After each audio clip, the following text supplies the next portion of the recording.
Picture this. You're at a bar watching your friend talk to a woman you've been eyeing all night. He's average looking, his jokes aren't even that funny, and he's wearing a shirt with a coffee stain on it. But somehow she's touching his arm, playing with her hair, leaning so close she's practically in his lap. 20 minutes later, they're leaving together while you're still trying to figure out the perfect opening line. You go home that night and torture yourself with the same questions. What does he have that you don't? What's his secret? Why do some men seem to flip a switch in women's brains that makes them want to tear their clothes off while you're stuck in the friend zone despite doing everything right? What if I told you that your friend doesn't know any special techniques? What if I told you he's not consciously doing anything you couldn't do? He's just accidentally triggering psychological patterns that create raw, uncontrollable sexual desire in women? And what if I told you that once you understand these patterns, you can trigger them too? Not through manipulation, but by becoming genuinely, authentically attractive. Let me destroy everything you think you know about female validation with one simple observation. A woman will ghost a guy who worships her and sends good morning text every day, but she'll blow up the phone of the guy who left her on read. She'll lose interest in the man who calls her beautiful every hour, but obsess over the one who barely noticed her new dress. You've been told that women need validation, and that's true. But you've completely misunderstood what that means. You think it means you should compliment her, reassure her, make her feel special. I'm wrong, here to tell you dead no. wrong. That's exactly how you kill her attraction faster than admitting you live with your mother. Women don't want validation. They want to earn validation from someone whose validation actually matters. There's a massive difference. And if you don't understand it, you'll spend your entire life confused about why being nice doesn't get you laid. Think about social media for a second. When a woman posts a photo, she doesn't get excited about likes from random thirsty dudes. She gets 10,000 of those. They mean nothing. But when that one guy she's been stalking, the one who never likes anything, who seems above it all, finally drops a like, that sends her into a spiral. She'll screenshot it, analyze it, tell her friends about it. Why? Because his validation is scarce. It's valuable. It has to be earned. And humans only value what they have to work for. This is why being a nice guy is so sexually repulsive. When you freely give validation to every woman, your validation becomes worthless. You're like a participation trophy. Everyone gets one, so nobody wants one. But when you're selective with your validation, when a woman has to earn your approval, suddenly getting you into bed feels like winning the Olympics. The cruel irony is that the more you try to make a woman feel validated, the less valuable your validation becomes. But the more you focus on your own life, your own standards, your own options, the more your validation becomes worth chasing. Women will literally compete for the approval of a man who doesn't need theirs. Every average woman has an army of simps in her DMs telling her she's a goddess. She's drowning in validation from men she doesn't respect. So when she meets you, if you're just another guy telling her she's beautiful, you're white noise, you're nothing, you're already forgotten. But if you're the guy who makes her work for your attention, who doesn't immediately fall for her looks, who has standards she has to meet, suddenly you're different.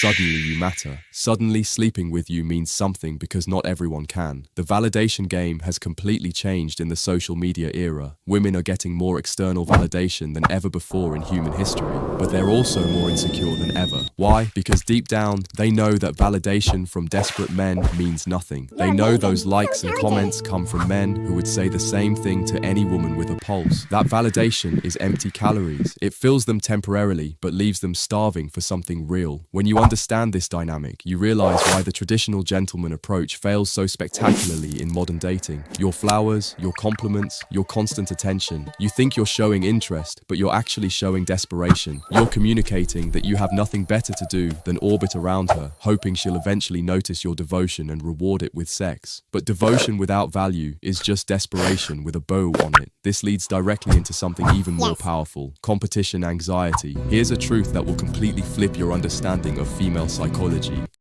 A woman would rather share a high-value man than have exclusive access to a mediocre one. She'll forgive you for sleeping with another woman faster than she'll forgive you for falling in love with one. And she'll want you more when she thinks she might lose you than when she knows she has you locked down. You want to know why? Because for millions of years of evolution, the biggest threat to a woman's survival wasn't her man sleeping with someone else. It was him falling in love with someone else. Sex is just sex. But love means resources get redirected. Love means protection goes elsewhere. Love means she and her offspring could be abandoned. This ancient programming is still running in modern women's brains. They can handle you having physical desires for other women. That's just biology. But the thought of you giving another woman your emotional investment, your resources, your genuine care, that triggers primal panic that bypasses all logical thought. When a woman sees another attractive woman laugh at your joke, touch your arm, or show clear interest in you, something primal activates. She doesn't think he's a player. I should avoid him. Her brain thinks, he's the prize. I need to win him. The competition doesn't make her run away. It makes her step up her game. Her attraction system is wired to value men that other women have validated. If other women want you, her primitive brain assumes you must have superior genetics, resources, or protection capabilities. In a tribal setting, the man who multiple women wanted to mate with was probably the strongest hunter, the best protector, the leader. Evolution programmed women to feel visceral attraction to that man. Pre-selection is the nuclear weapon of attraction. When a woman sees other women competing for your attention, her entire demeanor changes. The same woman who was giving you minimal effort suddenly transforms. She's initiating contact, making plans, doing things she doesn't usually do. But here's where most men must face this up completely. They try to fake it, they talk about other women who don't exist, they make up stories. Women can smell this desperation from a mile away, and it has the opposite effect. Real competition happens naturally when you're genuinely building a life that multiple women would want to be part of. The paradox is beautiful. The less you need a specific woman, the more she needs you. The more options you genuinely have, the harder she'll work to be your best option. Security kills sexual tension.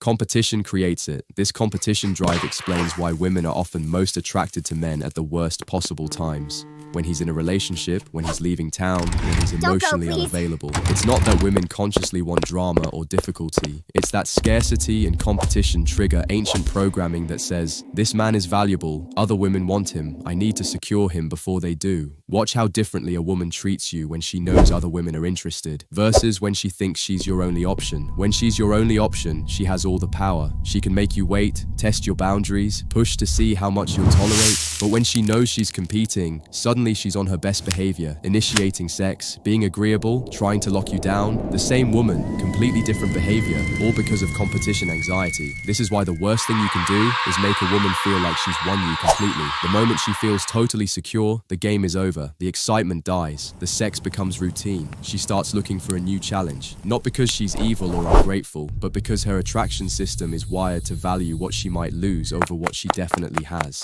Now here's where things get really interesting. Every woman you've ever met is fighting a war between her mind and her ovaries. And after age 24, her ovaries start winning. This isn't about whether she consciously wants kids or not. This is about millions of years of evolutionary programming that kicks into overdrive when her biological clock starts ticking. When a woman hits her mid-20s, her entire attraction system shifts. At 21, she could date the broke artist with good hair and a motorcycle.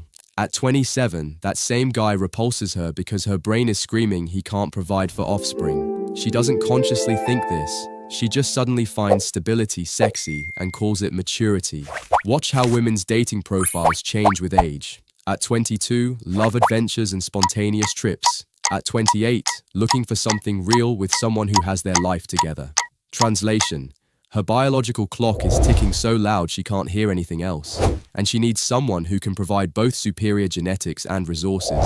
Now this creates a brutal paradox. Women are simultaneously attracted to two different types of men that rarely exist in the same person. They want the alpha traits: dominance, physical strength, confidence, the ability to win in male hierarchies, but they also want provisioning traits: career stability, resources, emotional availability, long-term commitment potential. The alpha triggers their primal "this man has superior genetics" response. The provider triggers their "this man can ensure offspring survival" response. Young women think they have time to find both in one man. Older women realize they might have to choose, and that internal conflict drives them insane. A 35-year-old successful woman will house series the 25-year-old personal trainer, but never introduce him to her friends. He has the alpha traits that make her body respond, but he lacks the provisioning capacity her biological programming demands. Meanwhile, she'll date the boring executive who doesn't excite her because he represents security. The biological imperative becomes even more intense as women approach 30. Suddenly, the same woman who spent her 20s finding herself and exploring options becomes laser-focused on finding a suitable mate. Her standards simultaneously increase and decrease. She needs higher quality genetics and resources, but she's willing to compromise on things she wouldn't have at 22. This creates a window of opportunity for men who understand how to position themselves. You'll notice women in this phase start asking different questions. Instead of what do you do for fun, it's where do you see yourself in 5 years? Instead of wanna hang out, it's Friday what are night. you looking for? They're not being calculating, they're being biological. Their body is flooding them with hormones that make them evaluate every man as a potential father, not just a Friday night. This is why age gap relationships often work when the woman is in her late 20s or early 30s and the man is older. He has had time to develop both the alpha traits through experience and confidence and the provider traits through career development. He represents the complete package her biological programming demands. Meanwhile, men her age are still choosing between being the player or the provider, not realizing women want both. But beyond all these triggers, there's something even more fundamental. A man who isn't building something is dying, not physically, spiritually. And women can smell that death on you from across the room. Every man who's ever made a woman genuinely wet was in the process of building something. His body, his business, his skill set, his empire, his legacy. It doesn't matter what, it matters that he's building because building is the masculine prime directive. And women are biologically programmed to be attracted to builders. Think about what building actually signals from an evolutionary perspective. A man who's building is future-oriented.